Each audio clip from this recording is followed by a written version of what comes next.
फट जते हमर छाती गे जान तो यही तो दुआरा जखनी जान तोहर बराती गे फट जते हमर छाती गे जान। रिकॉर्डिंग स्टूडियो शेष दीवाना कदवारा। फट जते हमर छाती गे डीजे सुमित सतीश रईमा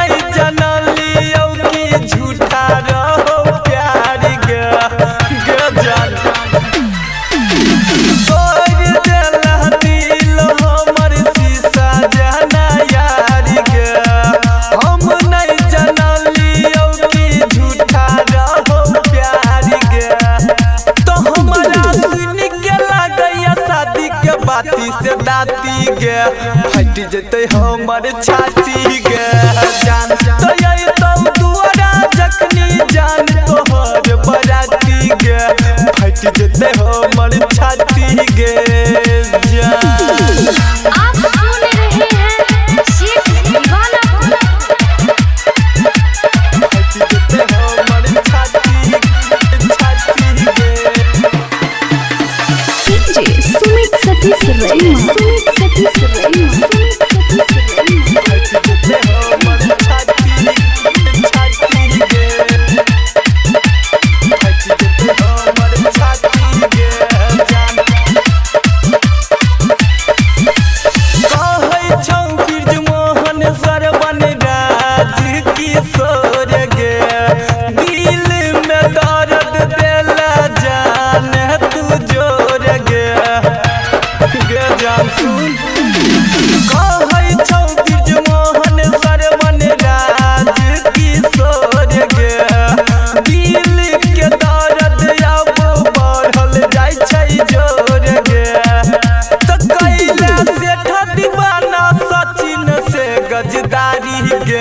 पिन्ही के बिहौती सारी गे जान तो यही तो दुआरा जखनी जान तोहर बराती गे फट जते हमर छाती गे जान। रिकॉर्डिंग स्टूडियो शेष दीवाना कदवारा।